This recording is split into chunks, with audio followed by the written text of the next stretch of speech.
O Matheus Borgo mandou aqui. O problema de não contratar é qual? Não tem dinheiro? Não tem poder no mercado? O técnico não aprova? A diretoria acha que está bom? Por favor, dá uma luz.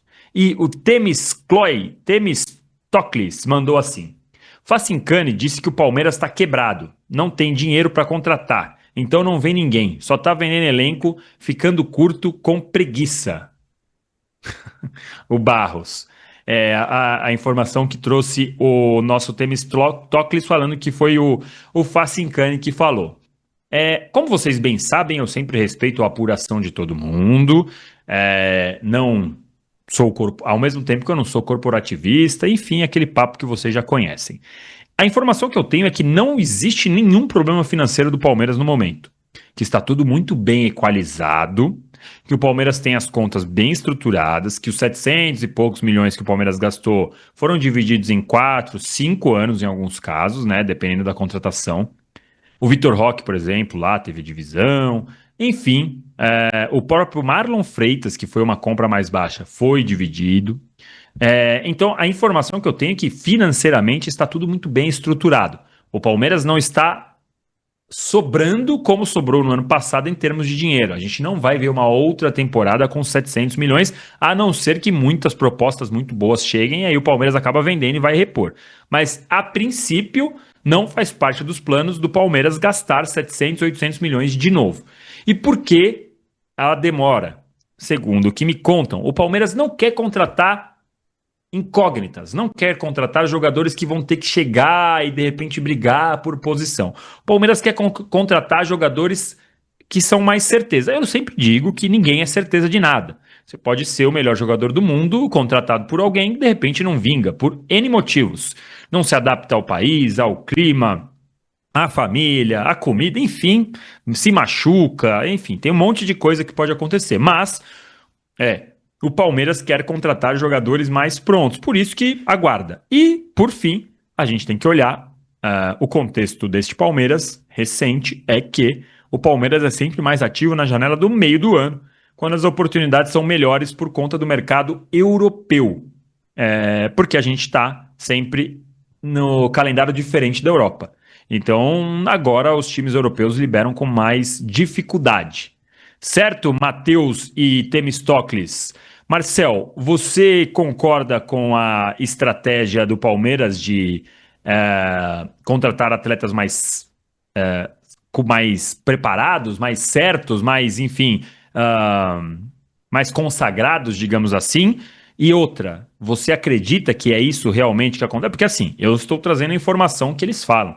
Vocês podem não acreditar na informação que eles nos passam também, né? Enfim, sua impressão sobre essa, pelo menos, demora. Hoje, inclusive, conversamos sobre isso, né, lá no grupo mais cedo, sobre essa sensação que todo mundo fica que o Palmeiras está parado no mercado. Uhum. Se for essa a ideia mesmo, a ideia atual do Palmeiras, porque antes não era, né? Antes tinha muito papo de que vamos contratar para revenda, são jovens que a gente vai trazer. Houve então uma mudança de pensamento. E eu acho justa essa mudança de pensamento. Não deu certo, ou pelo menos no ano passado não deu certo, trazer a quantidade grande de jogadores que ainda não estavam identificados com o Palmeiras, que não tinham grande rodagem, que não eram vencedores. Não deu certo por pouco, né? Chegamos em finais, de novo, a gente sempre gosta de relembrar isso. Mas eu acho que nesse momento o Palmeiras precisa disso, precisa de jogador tarimbado, jogador que chega aqui para realmente vestir a camisa e já jogar de uma vez, como chegou o Andreas Pereira, como chegou o Vitor Roque depois de um tempo, enfim. O que me dá um pouco de angústia é essa demora em contratação. O ano passado foi assim, né? O Vitor Roque chegou no meio de fevereiro, o Andreas Pereira chegou no meio do ano, o Paulinho chegou, machucou e tudo mais, jogou só um pouquinho no meio do ano. Enfim, as contratações foram acontecendo ao longo da temporada. Eu não gosto. Eu preferia que já em janeiro a gente tivesse um grupo que vai trabalhar a temporada inteira e que seja aquilo que a gente vai. Só que a gente sabe que o mercado não é assim, né, cara? De fato, a janela mais importante do mercado é a do meio do ano. E, além disso, outros clubes como Botafogo foram em 2024, né? Foram acertados no meio do ano. o Flamengo trouxe jogadores importantes no meio do ano passado também. Então, assim, não é uma regra também não contratar agora para fazer com que dê certo.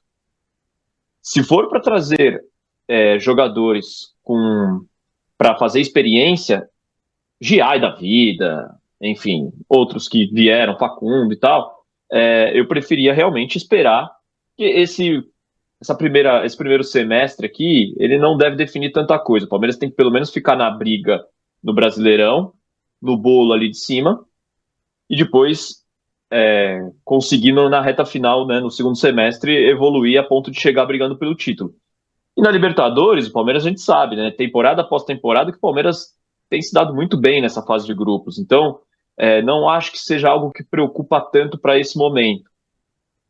Mas eu preferia, de fato, que o Palmeiras conseguisse trazer o Fabinho, que, né, deu uma paquerada e não deu certo, que tivesse já um zagueiro, um Nino, que fosse, ou qualquer outro zagueiro desse calibre para a gente ter aqui, enfim. Tudo isso eu imagino que fazendo um apanhado seja o que está se passando. Agora, o que a diretoria está de fato fazendo aí, você tem muito mais informação do que eu, né, Danilo? O Palmeiras tá. Até agora há pouco eu pus na tela uma mensagem do. Acho que era Mário o nome dele. Por que o Palmeiras não contrata Nino e Arias? Porque os caras não querem vender tão fácil. O Palmeiras recusou 30 e poucos milhões, 40 milhões pelo Alan. Então você imagina que o Zenit pode recusar 10, 12 pelo Nino, que o Wolverhampton pode recusar 20 pelo Arias. Não é tão simples assim, né? Olha o Flamengo como que tá tentando, esforçando para pegar o Paquetá. Eu sei que é 35 milhões de euros, mas não é simples, ainda mais para times europeus que estão no meio do ano. O Palmeiras tinha oferecido 20 para o Fulham contratar o Andréas, o Fulham disse não, 6 meses depois o Palmeiras contratou por 10. Gente, esta época do ano é difícil tirar jogadores da Europa, sempre foi, não é de agora. São exceções que conseguem voltar. E muitas vezes os jogadores saem caríssimos, né? Então acontece, de novo. Aí tem a mensagem, por exemplo, aqui do Wilson. Eu até ponderei hoje. Às vezes não significa que não tem notícia, significa que está parado. Como você sabe, né, se é a diretoria parada ou se é uma diretoria sigilosa? Todo dia eu tento alguma coisa, todo dia eu tenho certeza que companheiros de Globo Esporte, de ESPN, enfim, de todos os veículos aí, do Latif lá do UOL, todos os dias todo mundo tenta alguma coisa e não tem notícia, não necessariamente porque o Palmeiras não está fazendo nada. O Palmeiras, aliás, já contratou vários jogadores de surpresa. É isso que eu ia falar. Então, muitas vezes é sigilo também que acontece. O Felipe Anderson, o Carlos Miguel ia ser surpresa, mas aí o tal de Danilo descobriu um negócio lá e publicou. Mas assim, acontece, gente. Então, assim, não dá pra gente saber se realmente é a diretoria parada ou se é sigiloso. E eu acho que faz parte o Palmeiras esperar um pouquinho mais. Por exemplo, o Berari diz aqui, se for para fazer experiência, que faça com as crias. Berari, que aliás é membro do nosso canal, já tem o selinho do segundo mês, hein? Obrigado, Berari. Passei 23 anos para ver pela primeira vez o Palmeiras campeão. Hoje os torcedores ficam chorando quando ficamos um. Pois é, tem sempre esse debate, né? De uma geração de palmeirenses que tá mais... Já passou por momentos mais difíceis, uma geração de palmeirenses que nos últimos 10 anos viu o Palmeiras disputar tudo e considera, segundo colocado, o fim da linha. É um debate eterno, é um debate que a gente vai viver, porque são fases muito diferentes. Eu e o Marcel, muito mais, começou... né, Danilo? Vai, continua aí. Pode falar. Não, eu ia falar, eu e o Marcel, a gente começou aí no estádio quando era mais criança, 93, 96, obviamente que a gente ia, mas não lembra com tanta clareza. Depois que a gente começou a ir mais mesmo e lembrar. Por exemplo, eu e o Marcel, a gente foi junto em todos os jogos da Série B em 2003, praticamente. Deve ter sido um ou dois que a gente não foi quando o Palmeiras estava no Palestra Itália, né? Não de visitante. Aliás, era uma delícia. Era uma delícia, né? Mas era outra fase. Então, assim, às vezes a experiência que você passou acaba te dando outro nível de exigência. Mas eu, por exemplo, sou muito mais calmo. Eu entendo muito mais... eu vejo esse momento com muito mais calma do que o Marcel. O Marcel já é um pouco mais aflito, ele já tá ali meio, putz, não sei se o Abel tem que ficar e tal. E assim, vai de pessoa para pessoa. E esse é um debate que a gente vai ter por muito tempo, né? E eternamente, eu acho. Porque agora o patamar mudou. Exatamente. A sua frase final era o que eu ia falar, era a minha ponderação. O patamar, de fato, Mudou. E mudou por quê? Graças a um conjunto de fatores que os antes e os rivais vão dizer que foi a Crefisa, basicamente, mas a gente sabe que não foi nem Uhum. um pouco só a Crefisa. O Palmeiras agora mudou de patamar. E com o investimento que tem e com os jogadores que tem, é natural que exija-se mais desse time, entendeu? É natural que a gente pense que vai brigar com o Flamengo, que vai brigar por título todo ano, porque o investimento é para tal, é só isso. Pois é. E aí a Valentina diz aqui, mas qual o contexto de ficar sem título? O time está quebrado e é o segundo maior orçamento da América.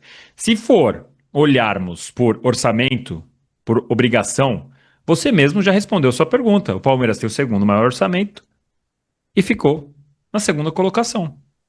Então, assim, dinheiro não é tudo. O PSG contratou Mbappé, Messi e Neymar e não ganhou porra nenhuma. Felizmente, o futebol não é tão simples. A gente não seria tão apaixonado se fosse tão simples, tá? Então é isso, assim, tem essas diferenças, tá, gente?